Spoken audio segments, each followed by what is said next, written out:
نبی اب تو بتا دیجئے کیا میں اپنی ماں کے حق کو ادا کیا یا نہیں کیا؟ تب جا کے سرکار مدینہ احمد مصطفیٰ محمد مصطفیٰ صلی اللہ علیہ وسلم نے ارشاد فرمایا، او میرے صحابی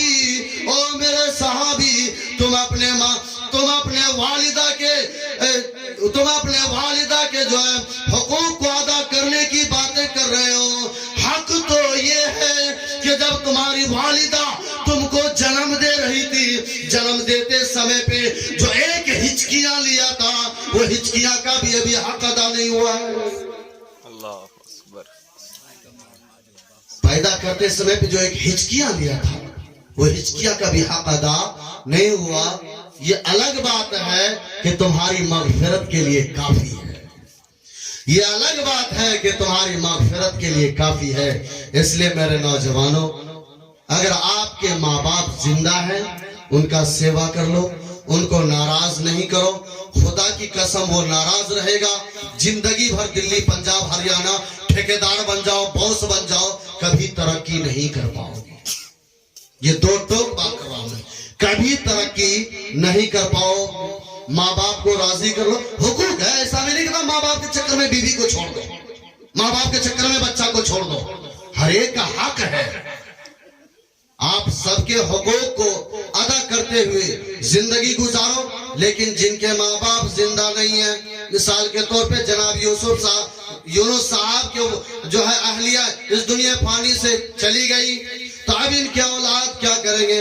ان کے اولاد کو چاہیے کہ اپنے ابا کا سب سے زیادہ سیوا کریں، ایک رتی بھی ان کو کہیں سے کوئی تکلیف نہ پہنچے۔ اور اس کے ساتھ اب جو ہے آپ کی اب ماں تو نہیں ہے، اب ماں کے بدلے میں کون ہے؟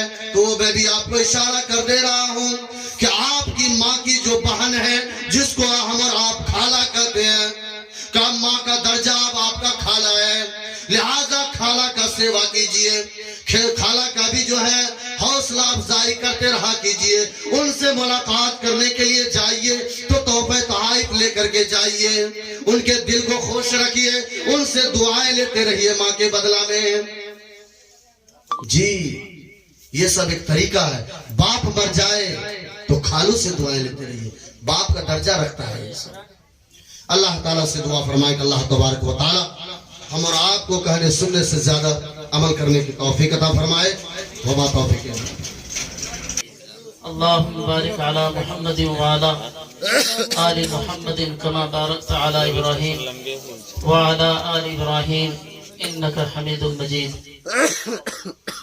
الحمد لله وحده والصلاة والسلام على سيد المرسلين وعلى آله وأصحابه أجمعين.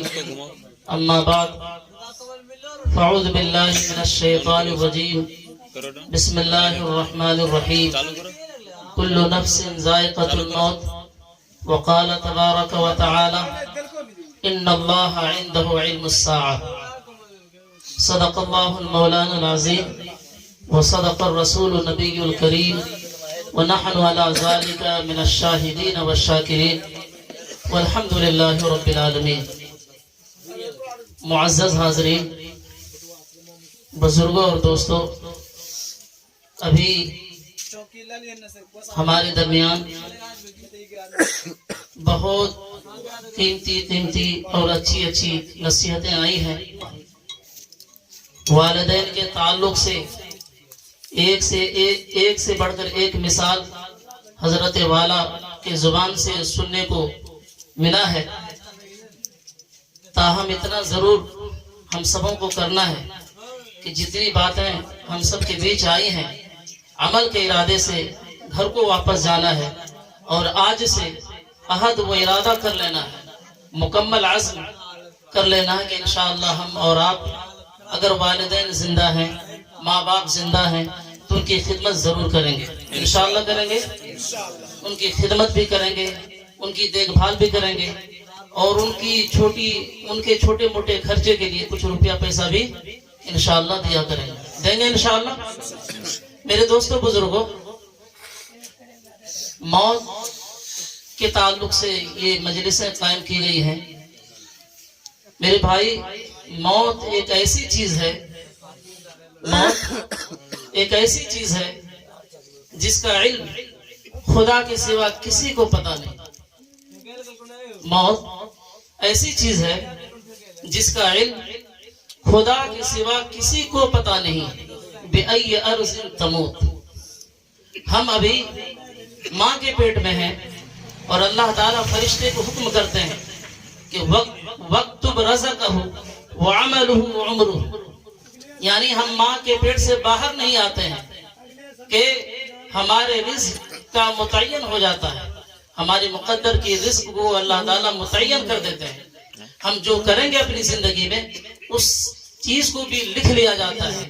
یعنی یوں کہیے کہ ابھی ہم ماں کے پیٹ سے باہر نہیں آتے کہ ہماری قبر کا نقشہ پہلے بتا دیا جاتا ہے. میرے دوستو بزرگوں، حضرت امام مالک رحمۃ اللہ علیہ کا واقعہ بڑا ہی مشہور ہے. وہ فرماتے ہیں کہ مدینے میں امام مالک رحمۃ اللہ علیہ بہت دن سے رہ رہے تھے. لکھا ہے کتابوں کے اندر کہ امام مالک رحمۃ اللہ علیہ ایک رات خواب دیکھا. خواب کیا دیکھا میرے دوستو بزرگوں؟ کہ حضور اکرم صلی اللہ علیہ وسلم اس کو نظر آئے کہ یوں کہیے کہ حضرت امام مالک رحمۃ اللہ علیہ نے خواب میں حضور پاک صلی اللہ علیہ وسلم کی زیارت کی. حضرت امام مالک رحمۃ اللہ علیہ حضور اکرم صلی اللہ علیہ وسلم کو خواب میں دیکھ کر بہت زیادہ خوش ہوئے، بہت زیادہ خوش ہوئے. اور خوشی کے عالم میں حضرت امام مالک رحمۃ اللہ علیہ نے حضور پاک صلی اللہ علیہ وسلم سے عرض کیا کہ یا رسول اللہ صلی اللہ علیہ وسلم، میں مدینہ میں 17 سال سے رہ رہا ہوں، میں مدینے میں 17 سال سے رہ رہا ہوں. آپ مجھے بتا دیجئے کہ میری موت کب آئے گی. اللہ اکبر. میرے دوستو بزرگوں، ہر آدمی کی خواہش یہ ہونی چاہیے اور ہر آدمی کی نیت بھی یہ ہونی چاہیے کہ یا اللہ میری موت آئے تو مدینے میں آئے. اللہ اکبر. تو حضرت امام مالک رحمۃ اللہ علیہ نے فرمایا، عرض کیا یا رسول اللہ صلی اللہ علیہ وسلم، میں مدینہ میں 17 سال سے رہ رہا ہوں، آپ مجھے بتا دیجئے کہ میری موت کب آئے گی. حضور اکرم صلی اللہ علیہ وسلم نے مسکرا کر سر کو اوپر اٹھایا، آسمان کی طرف رخ کو کیا اور ہاتھ کی 5 انگلیاں اٹھا دی. ابھی اتنا ہی دیکھا تھا خواب میں حضور پاک صلی اللہ علیہ وسلم کو کہ آنکھ کھل گئی. حضرت امام مالک رحمۃ اللہ علیہ جاگ گئے لیکن پریشان ہو گئے، حیران ہو گئے کہ بھائی اللہ کے نبی صلی اللہ علیہ وسلم خواب میں نظر آ گئے، اور جب ہم نے پوچھا کہ میری موت کب آئے گی تو اللہ کے نبی جناب محمد رسول اللہ صلی اللہ علیہ وسلم نے آسمان کی طرف سر کو اٹھایا اور مسکرایا اور ہاتھ کی 5 انگلی اٹھا دی. اب 5 انگلی اٹھانے سے کیا اشارہ ہے؟ اللہ کے نبی صلی اللہ علیہ وسلم ہمیں کیا اشارہ کر رہے ہیں کہ 5 انگلی سے مراد کیا 5 سال ہے کہ 5 مہینے ہیں کہ 5 دن ہیں یا 5 گھنٹے ہیں؟ میرے دوستو بزرگوں، اس زمانے میں حضرت علامہ ابن سیرین رحمۃ اللہ علیہ رحمہ جو خواب کے تعبیر کے وقت کے بڑے امام تھے. یعنی کوئی بھی آدمی کسی طرح کا بھی کوئی بھی خواب دیکھتا تو حضرت ابن سیرین رحمۃ اللہ علیہ کے پاس پہنچتے اور اپنا خواب بتاتا تو حضرت ابن سیرین رحمۃ اللہ علیہ اس خواب کی تعبیر کو بالکل صحیح بتا دیا کرتے تھے.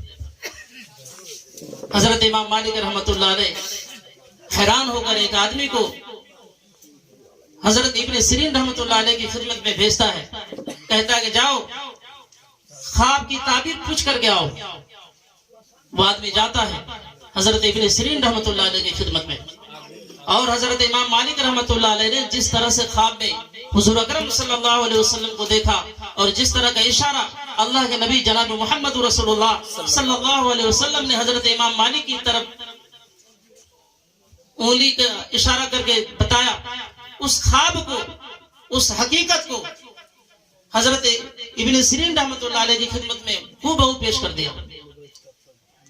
میرے دوستوں بزرگوں، لکھا ہے کتابوں کے اندر کہ اس خواب کو سننے کے بعد حضرت ابن سیرین رحمۃ اللہ علیہ بھی پریشان ہو گئے، کہنے لگے دیکھو یہ خواب کوئی عام آدمی کا نہیں ہے، یعنی یہ خواب دیکھنے والا کوئی عام آدمی نہیں ہے، یہ تو وقت کا کوئی بڑا امام ہے۔ اللہ اکبر، یہ خواب دیکھنے والا کوئی عام آدمی نہیں ہے، بلکہ یہ خواب کا دیکھنے والا وقت کا کوئی بڑا امام ہے، کوئی بڑا عالم ہے۔ بتاؤ کہ یہ خواب کس نے دیکھا ہے؟ راز ظاہر ہوا، کہا کہ امام مالک رحمۃ اللہ علیہ نے اس خواب کو دیکھا ہے۔ تو حضرت ابن سیرین رحمۃ اللہ علیہ نے فرمایا کہ یہ خواب میں جس طرف اشارہ کیا ہے، اللہ کے نبی جناب محمد رسول اللہ صلی اللہ علیہ وسلم نے قرآن کی وہ آیت پڑھ دی، خمس لا يعلمه الا اللہ، خمس لا يعلمه الا اللہ، یعنی موت ایسی چیز ہے، موت ان 5 چیزوں میں سے ایک ہے جس کا علم اللہ کے سوا کسی کو معلوم نہیں۔ خمس لا يعلمه الا اللہ، کہ موت ان 5 چیزوں میں سے ایک ہے جس کا علم اللہ کے سوا کسی کو معلوم نہیں۔ ابھی جہاں ہم اور آپ جس مجلس میں بیٹھے ہیں، ہم سب جانتے ہیں کہ یہ کس طرف منسلک ہو کر کے جو نے اس مجلس کو سجائی گئی ہے، یا اس طرح کے میلاد النبی صلی اللہ علیہ وسلم کو کیا جا رہا ہے۔ سب جانتے ہیں کہ مرحومہ کچھ دن پہلے تھی، گھر میں رہتی تھی، ٹھنڈ لگتی تھی تو کپڑا پہنتی تھی، کمبل اوڑھتی تھی، گرم بستروں میں لیٹ جایا کرتی تھی، بچوں کو حفاظت سے رہنے کے لیے، کپڑے پہننے کے لیے حکم کیا کرتی تھی، بتلاتی تھی کہ بیٹے اس طرح چلو، بچے اس طرح چلو، اس طرح سے پورے گھر کی نگرانی کیا کرتی تھی، اپنے بچوں پر مہربان رہا کرتی تھی، اپنے بچوں کے لیے فکر مند رہا کرتی تھی، اپنے اولاد کی حوصلہ افزائی مستقل کیا کرتی تھی اور دعائیں بھی دیا کرتی تھی۔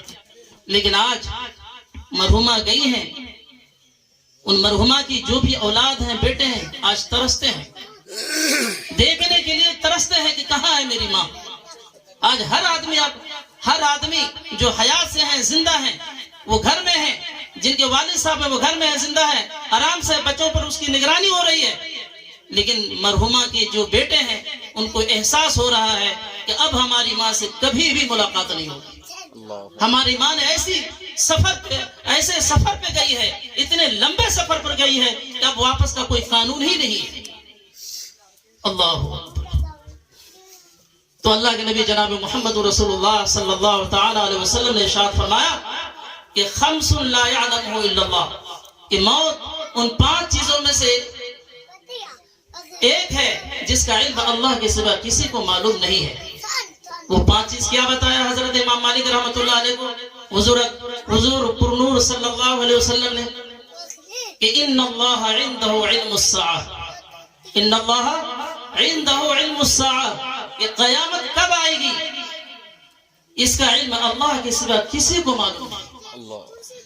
پیشن گوئی اللہ کے نبی صلی اللہ علیہ وسلم نے بتلائی ہے، نشانی آپ صلی اللہ علیہ وسلم نے بتلائی ہے، علامات اللہ کے نبی جناب محمد رسول اللہ صلی اللہ علیہ وسلم نے قیامت کے آنے کے تعلق سے بتائے ہیں، لیکن کب آئے گی، کس وقت آئے گی، اس کے بارے میں نہیں بتایا۔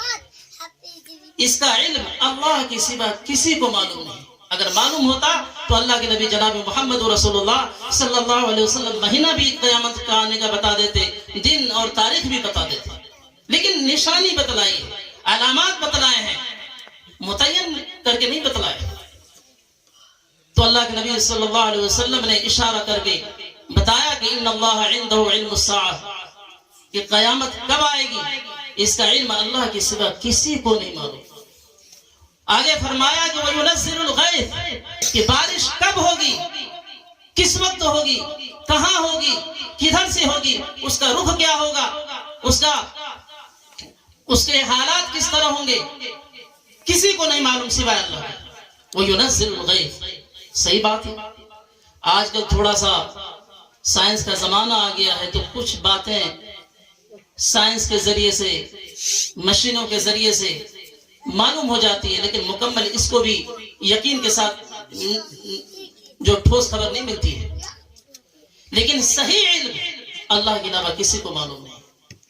میرے دوستوں بزرگوں، بہت سال ہو گیا اس بات کو پیپر اور اخبار میں پڑھے ہوئے، لگ بھگ 1998 کی بات ہے، ہم جب پڑھ رہے تھے مدرسے میں تو نئی دنیا ایک اخبار چھپتی تھی نئی دنیا کے نام سے، اس میں کچھ باتیں لکھی ہوئی تھی جس بات کو ناسا جو سائنٹسٹ کا جو سینئر ہے، مجھے اتنا علم نہیں ہے لیکن میں پڑھا ہوں، اس میں لکھا ہوا تھا ایران کے تعلق سے کہ ایران کا جو شہر ہے تہران، جس کو راجدھانی کہا جاتا ہے، وہاں بہت بھیانک بھوکم آنے والا ہے، بہت خطرناک زلزلہ آنے والا ہے، اتنا بھیانک ہوگا، اتنا خطرناک زلزلہ ہوگا کہ تہران کی پہچان ختم ہو جائے گی۔ اب جو بہت بڑے سائنٹسٹ ہیں جن کی بات کو دنیا مانتی ہے، اب اس نے اس طرح کا اعلان کر دیا کہ تہران کچھ دنوں میں دنیا سے ختم ہو جائے گا، نیست و نابود ہو جائے گا، تہران کا کوئی پہچان باقی نہیں رہے گا۔ لہذا ایران کی جو گورنمنٹ ہے، جو سرکار ہے، جو حکومت کے عہدیدار ہیں، اس کو چاہیے کہ اس کے بچاؤ کے لیے کچھ الگ سے انتظام کرے۔ دوسرے ہفتے میں پھر خبر آئی کہ جو تہران ہے ایران کا راجدھانی، وہاں کی جو دارالحکومت ہے وہ یعنی راجدھانی ہے، اس چیز کو شہر اصفہان منتقل کرنے کا کام شروع ہو گیا، یعنی بجائے راجدھانی جو ہے اب تہران نہ ہو کر کے دوسرے شہر اصفہان کو کر دیا۔ کام بھی شروع ہو گیا میرے دوستوں بزرگوں، اور ہم مسلسل اس بات کو جاننے کے لیے اس نئی دنیا کو پڑھتے رہتے کہ پتہ نہیں اب ایران کے تعلق سے کیا بات آ رہی ہے، اب ایران کے تعلق سے کیا بات آ رہی ہے۔ لیکن میرے دوستوں بزرگوں، سال گزر گیا، وہ تاریخ گزر گیا، لیکن شہر تہران میں نہ تو کوئی خطرناک بھیانک بھوکم آیا نہ زلزلہ، یوں کا یوں ابھی بھی شہر تہران ایران کا راجدھانی ابھی بھی برقرار ہے۔ اور اعلان کیا تھا سائنسدانوں نے کہ تہران کا جو ہے نا وجود ہی ختم ہو جائے گا، لیکن ابھی بھی باقی ہے۔ تو اس سے پتا چلا کہ جو سائنس کے ذریعے سے، جو ٹیکنالوجی کے ذریعے سے کبھی کبھی ہمیں معلوم ہو جاتی ہے کہ اب بارش ہوگی، اب دن خراب ہوگا، یہ کبھی کبھی ہوتی ہے، مستقل نہیں ہوتی ہے۔ ابھی پرسوں کا دن تھا، ہر کوئی سمجھ رہا تھا کہ دن صاف نہیں ہوگا، سورج کی روشنی ہم نہیں دیکھ پائیں گے، لیکن 2 گھنٹے کے بعد بہترین دن جو دکھائی دے دیا، دھوپ اچھی خاصی ہو، ہم لوگ محسوس کرنے لگے۔ تو یہی بات ہے۔ تو اللہ نے جو بتایا ہے کہ وَيُنَزِّلُ الْغَيْثَ، کہ بارش کب ہوگی، کس وقت ہوگی، کس سمت میں ہوگی، کس طرح کی ہوگی، اللہ کے علاوہ کسی کو علم نہیں ہے۔ آگے فرمایا وَيَعْلَمُ مَا فِي الْأَرْحَامِ، کہ ماں کے پیٹ میں بچہ ہے کہ بچی ہے، لڑکا ہے کہ لڑکی ہے، کالا ہے کہ کالی ہے، گورا ہے کہ گوری ہے، سست ہے کہ تندرست ہے، ایک ہے کہ 2 ہے، اس کا بھی علم اللہ کے سوا کسی کو نہیں معلوم۔ اگرچہ اس بات کو آج سائنس نے ثابت کرنے کی ہر ممکن کوشش کی ہے کہ مشین کے ذریعے سے یہ بات کے بارے ماں کے پیٹ کے تعلق سے بتانے کی ہر ممکن کوشش کی جاتی ہے، لیکن مشین اگر آپ استعمال نہ کریں تو وہ چیز آپ کو سمجھ میں نہیں آتی، اور کبھی کبھی مشین کے بتائی ہوئی رپورٹ بھی غلط ثابت ہوتی ہے، یہ بھی آپ کو ماننی ہوگی، بہت دیکھا گیا۔ اب اس کی بات کریں گے تو بہت لمبا وقت گزر جائے گا میرے دوستوں بزرگوں، اس لیے قرآن کریم کی جو آیت اور اللہ کے نبی جناب محمد رسول اللہ صلی اللہ علیہ وسلم نے حضرت امام مالک جو 5 انگلی بتا کر جو اشارہ کیا ہے، اس کے تعلق سے 2-3 باتیں عرض کر کے اپنی بات کو ختم کریں گے۔ اللہ کے نبی صلی اللہ علیہ وسلم نے جو اشارہ کیا قرآن کریم کی آیت پڑھ کر، وَيَعْلَمُ مَا فِي الْأَرْحَامِ، ماں کے پیٹ میں بچہ ہے کہ بچی ہے، لڑکا ہے کہ لڑکی ہے، کالا ہے کہ کالی ہے، گورا ہے کہ گوری ہے، 2 ہے کہ 1 ہے، تندرست ہے کہ سست ہے، اس کا بھی علم اللہ تعالیٰ کے سوا کسی کو نہیں معلوم۔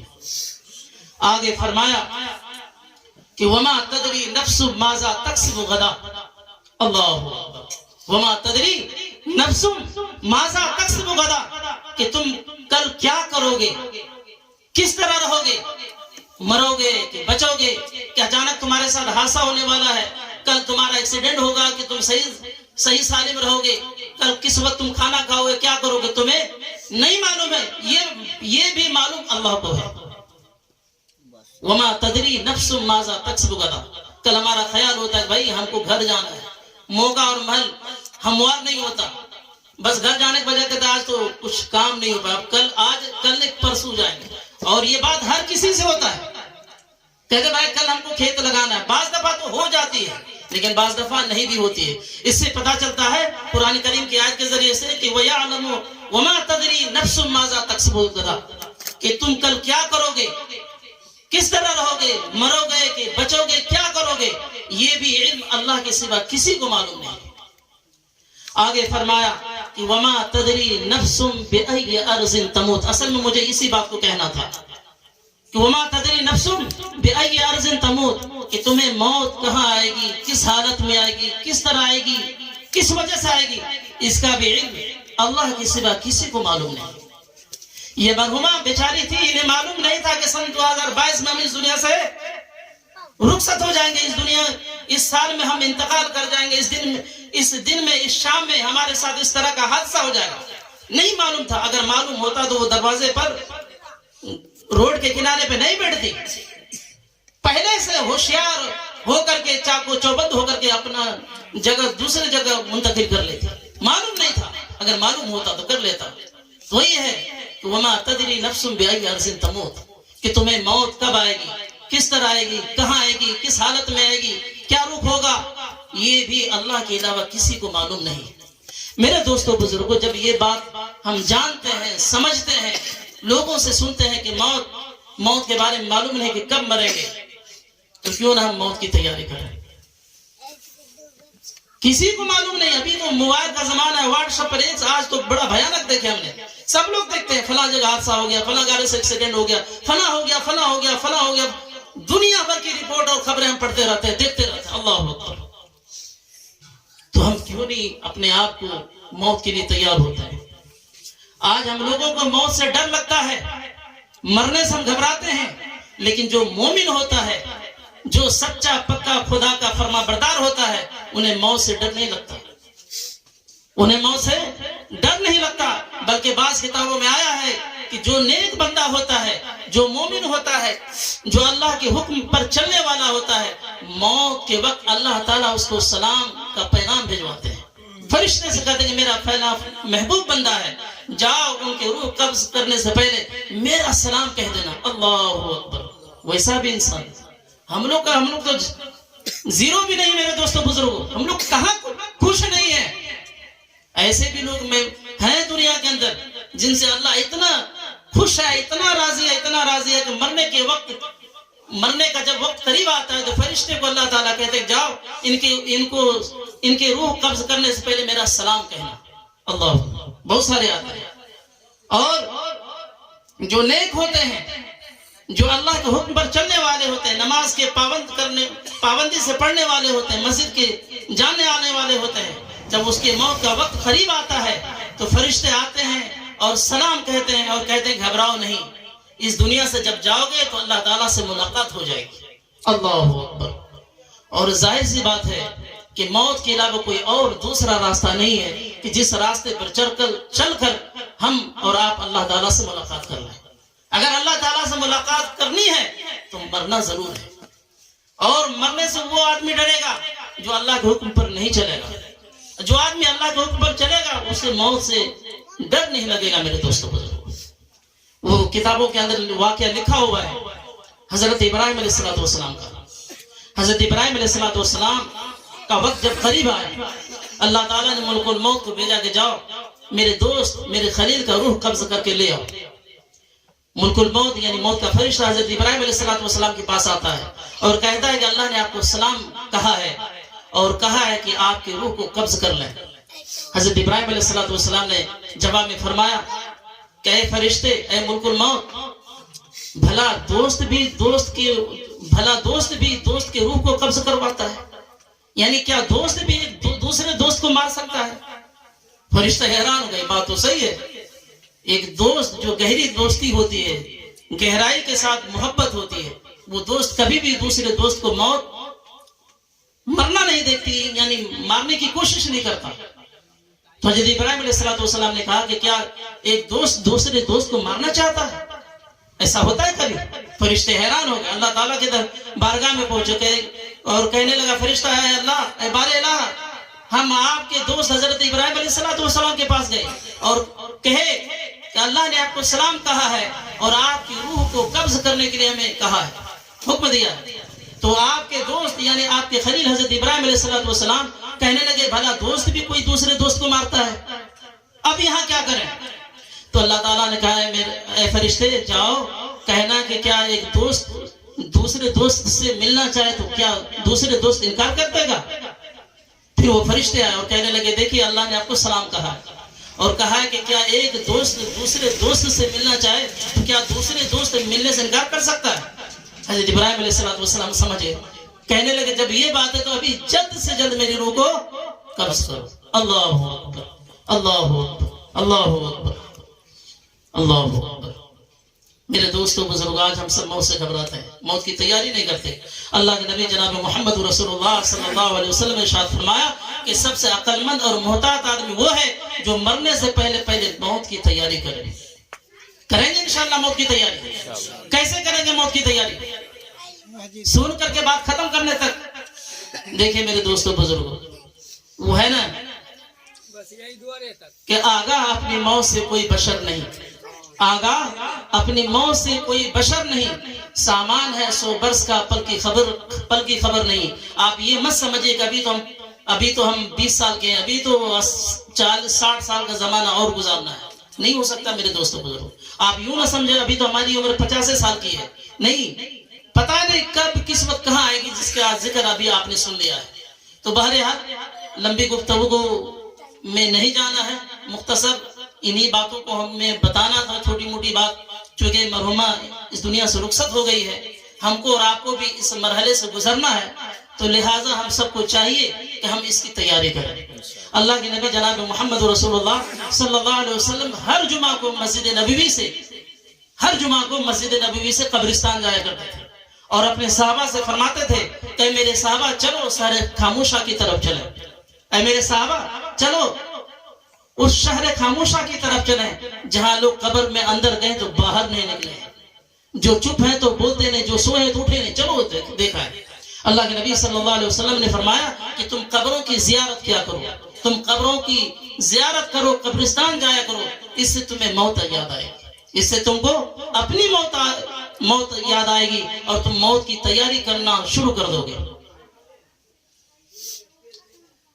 میرے دوستوں بزرگوں، یہ چند باتیں تھیں، دعا کیجئے اللہ تعالی ہم سبوں کو کہنے سننے سے زیادہ عمل کی توفیق عطا فرمائے اور ہم میں سے ہر ایک کو چلتا پھرتا مسلمان بنائے اور مرنے سے پہلے موت کی تیاری کرنے کی اللہ تعالی ہم سبوں کو توفیق عطا فرمائے۔ وآخر دعوانا الحمدللہ رب العالمین۔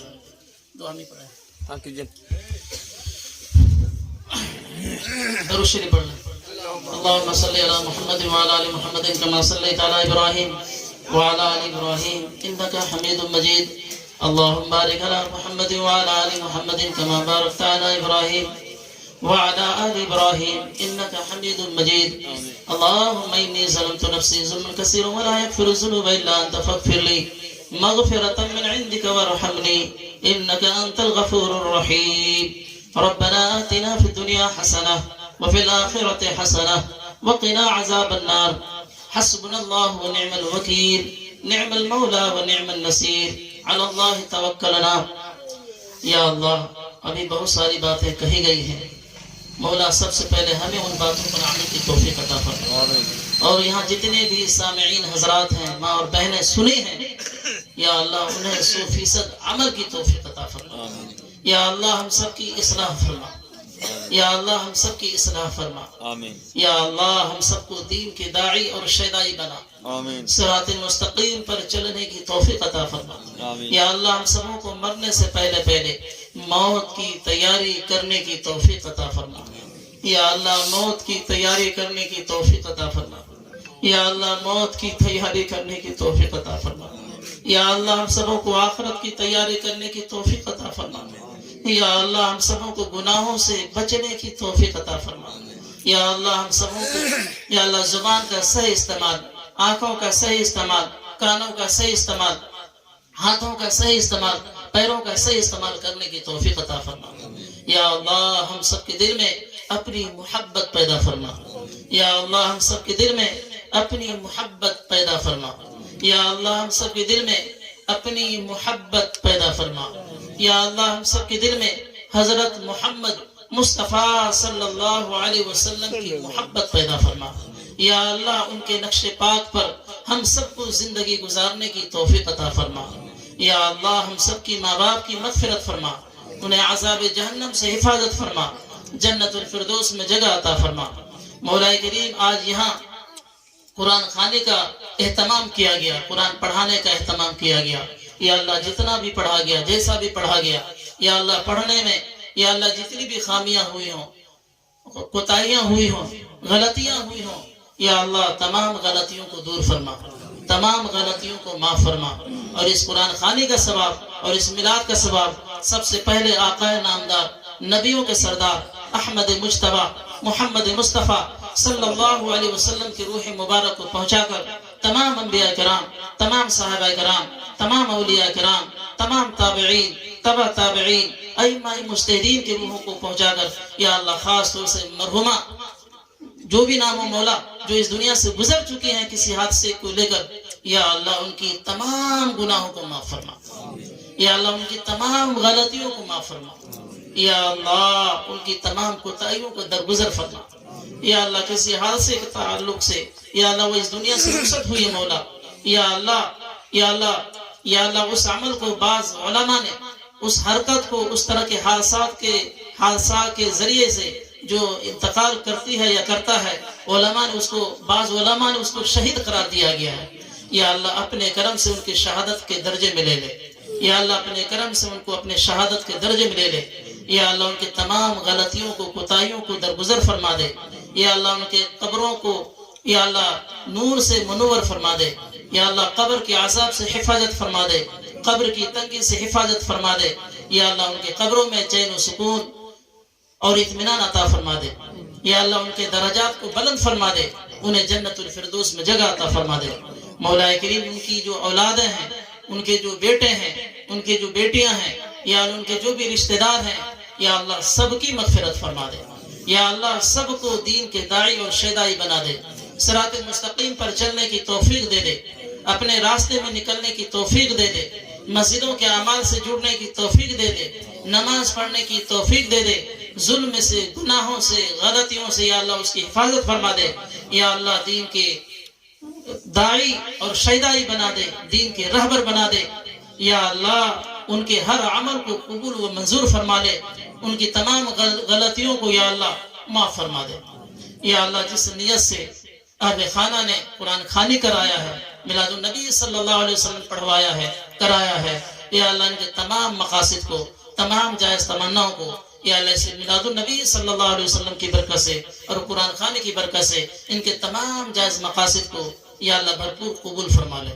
یا اللہ بھرپور قبول فرما لے، یا اللہ ہم سب بھی تیرے کرم کے محتاج ہیں، تیرے سامنے ہاتھ پھیلائے ہوئے ہیں، یا اللہ ہم میں سے ہر ایک کوئی نہ کوئی مشکل میں مبتلا ہے مولا، کسی نہ کسی مسائل سے دوچار ہے، یا اللہ ہم سب تیرے سامنے ہاتھ پھیلائے ہوئے ہیں، یا اللہ تیرے کرم کی بھیک مانگتے ہیں، یا اللہ تیرے رحم کی بھیک مانگتے ہیں، یا اللہ اپنے رحم سے، اپنے کرم سے یا اللہ ہم سب کی تمام پریشانیوں کو دور فرما، یا اللہ ہم سب کی تمام مشکلوں کو آسان فرما، یا اللہ ہم سب کے گھروں میں خیر و برکت عطا فرما، کاروبار میں ترقی عطا فرما، صحت تندرستی عطا فرما، یا اللہ اچانک ہونے والے حادثات سے یا اللہ ہم سب کی حفاظت فرما، یا اللہ جو بیمار ہیں انہیں شفا کلی عطا فرما، جو پریشان ہیں یا اللہ ان کی پریشانیوں کو دور فرما، یا اللہ جن کے جس طرح کے بھی جائز مقاصد ہیں یا اللہ ہر ایک کے جائز مقاصد کو بھرپور قبول و منظور فرما۔